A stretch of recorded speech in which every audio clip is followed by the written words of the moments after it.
Hello, Cheri. Hi, it's so good to see you again, Reena. Same here. Thank you so much for doing this for us, and it is going to help a lot to all those who are listening. So, thank you, Cheri, for doing it. Well, thank you for having me. It's so nice to come right across the sea and welcome you from the United States into India. I'm just want to just say I'm humbled that you would have me into your world. So thank you for having me. So let me share the screen that I want, this one slide that I want to share. Yeah, okay. So this is my levels that I have discovered as I was doing my research. These are built off of a neurologist out of Texas.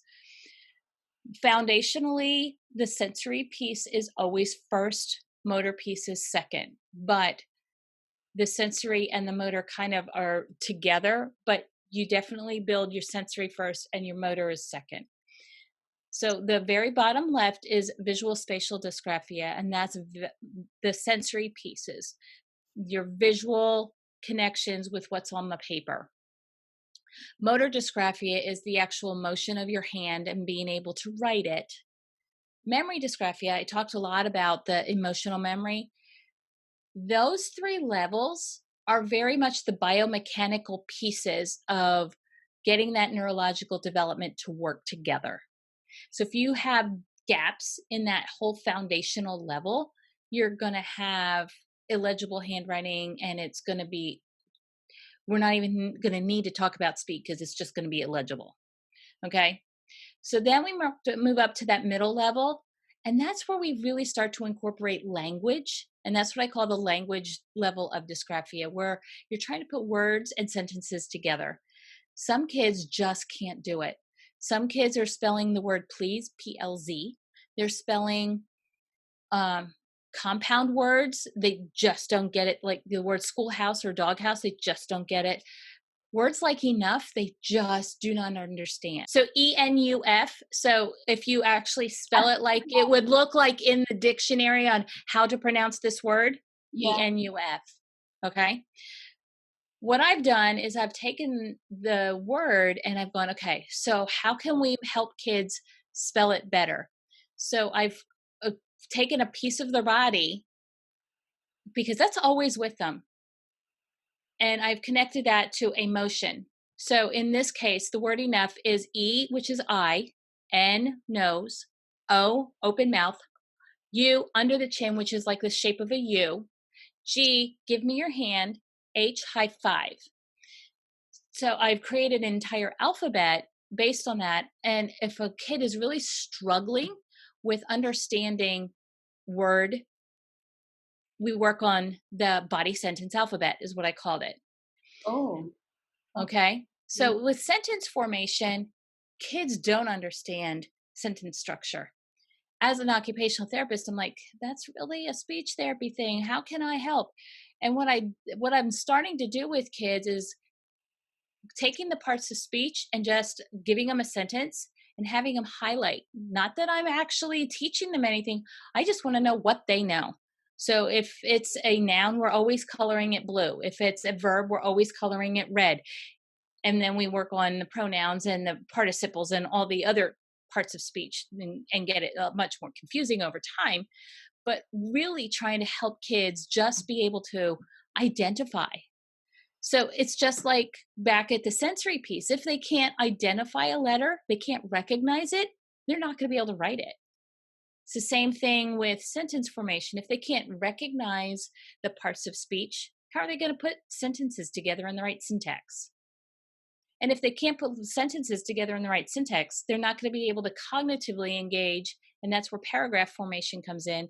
And that's more like the conversational essay writing more than a sentence and putting all that together. It's a lot for kids. Yeah. And it's nice. I love the way you've broken it down. It's really lovely. It like So thank you. yeah, I never thought of it in this manner. It's very well done.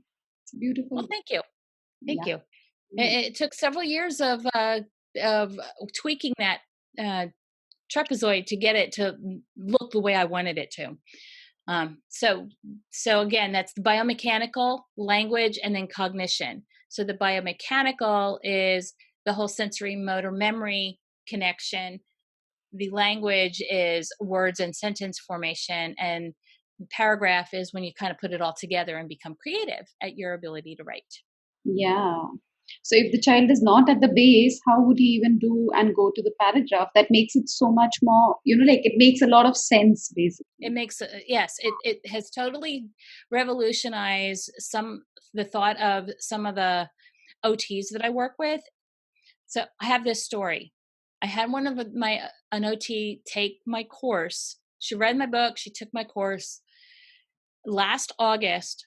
She was sitting in an IEP meeting, and in the United States, it's an individualized education plan, and that's like the special ed plan that helps them get the supports they need in school. And she's listening to this mom, and this mom is just bellowing tears. And the kid has an IEP that really was reflective of behavior problems. He was expelled from the school that he was attending, and they were trying to get him into another school. And here, mom was introducing her child to this new school, and OT sitting in this meeting, going, she keeps talking about stuff that has to do with writing. And eventually, she just went out and got my website up, and at the very bottom of my homepage it has all the symptoms, and she said, does he have these symptoms? And she's like, oh my gosh, yes, somebody finally understands me. And within 30 days, the whole process of brand new evaluations and all that stuff had come into place. And this kid went from being expelled from his old school, got the proper supports to help support his reading, writing, and his math problems, and now is like, when's the bus coming, mom? And it's just this total change. And just so having the right supports makes so much better help for these students. Yeah, And and just thanks for and sharing that. It's so amazing because it's like if they're just judged and they're expelled, seeing that it is a behavior problem, yeah, and with the right kind of support, wow, actually, it's yeah, like you're yeah, helping. yeah. I do believe that behavioral support specialists are really important in our community and our world. But I'm thinking sometimes that they miss some of the foundational behind the scenes pieces. And we as occupational therapists really need to be empowering our ability to analyze tasks much more forcefully than we are. So I like to work with the behavioral specialist to really come up with what is the real thing going on here, because I'm sometimes get frustrated. I'm going, but it's not that. It's not behavior. It's the sensory thing. But then we also have, they're using sensory as an excuse, and the behavior is the problem. So it's a fine line with which one is the problem. Mm. But there, if you're a detective, if you become a behavior detective, we know what it is. But then, yeah, we don't let them avoid. But then the kind of support that you mentioned help that child. And imagine the life of that child changed completely. And It did. imagine what It you did. do And the life of not just the school life, the home life, because there wasn't as much negative stress going on at home, creating negative emotional memory, creating refusals, creating all those malbehaviors that we're trying to avoid. yeah, But yeah. finding that little niche and figuring it out sometimes is not easy. So, Sherry, Okay. I love talking to you. Is there any book that you would like to, you know, would you talk about your book first? Okay. Well, you've been seeing it this whole time. It's right behind me. Handwriting Brain Body Disconnect was published in March of 2019. The pyramid or the trapezoid that I showed you is the most of the foundation of the book. And what I do in the book is I go into each one of the different areas and I provide strategies to help. It's not all inclusive because there are so many activities, there's no way to analyze all of them. But one of the activities I talk about is word searches and mazes and all those different other paper and pencil activities that you can do to support writing, but not write. The other book that I like to recommend is the rhythmic movement method by Harold Blumberg. It is all about primitive reflexes. And one of the things that he says in his book is that all children with reading and writing disabilities have primitive reflexes that are retained. So keep that in mind if you've got a child that has a reading problem or a writing problem.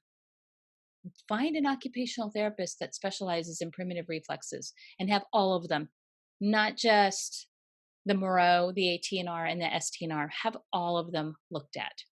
Yeah, and Reena talks to me about the hand reflexes the and palm some of the things that can happen in there. Really take a look at some of her videos so that you can really understand how those hand reflexes are impacting writing. And Cheri, the other main two reflexes also, like the Moro and FTR, because they make a child so hyper attuned to everything around that they can't focus. So even No, as you exactly said, right. yeah, so as you said, work on all of them, get them evaluated, and also do the techniques which you are mentioning. So a combined approach really helps Yes. immensely. I was on the phone with a mom this morning who was asking me if dance would help her child. I'm like, absolutely. Any of those sports that include both sides of the body at the same time are going to help a child. Dance, karate, um, gymnastics, swimming, baseball, football, basketball, soccer, anything that's any of those sports, what it does is it gives a chance for the gross motor neurons to develop so that when you are actually going to write, your brain has chance to actually develop the neurological pieces that go along with the fine motor. So it's separating the growth patterns so that your brain can maximize the energy. Yeah. Thank you so much, Cheri, for Hey, you're speaking to me. welcome. It You're was, welcome. It was wonderful to talk with you again. For yeah. everybody else, we talked earlier this week, and her video with me is going to be on my channel on YouTube in a few weeks. And my channel is Dysgraphia Consultant. You can also find me at dysgraphiaconsultant.com. I'm Dysgraphia Consultant on Facebook, Instagram, and I think it's just my name, Cheri Dotterer, on Twitter. But yeah, I'm website, website, Facebook, LinkedIn. That's the other place. I knew I was missing one. LinkedIn is the other place, and I'm sure that Reena will share where the direct links in the show notes. I also have a freebie. It's called Decoding Dysgraphia. So if you go onto my website, decodingdysgraphia.com/decoding dysgraphia, it is a 5-video series. You get one video each day for 5 days, and it talks about those foundational skills, types of dysgraphia, the symptoms, how it impacts, what typical reading looks like, what typical writing looks like, what specific learning disability and some of the other categories of disability look like, and it kind of just gives you a foundation. So my name is Cheri Dotterer. I'm an occupational therapist for the last 25 years. The last 5 years have really been delving into dysgraphia specifically. I've worked in pediatrics for the last 10. Prior to that, I worked eclectically in acute care, long-term care, home care, outpatient, adults and peds, a little bit of hands. But I really found my passion when I found out that I have a higher level dysgraphia. My daughter has spelling issues, she's a twice exceptional child. So she is gifted in most areas, but struggled with specifically spelling. She can type like there's no tomorrow. So that part wasn't there. It was just spelling, and spelling still trumps her up today. And it'll pause you.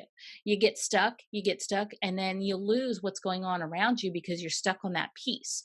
And then it creates friction in your system, and you just have to get over it, have to learn how to get through it.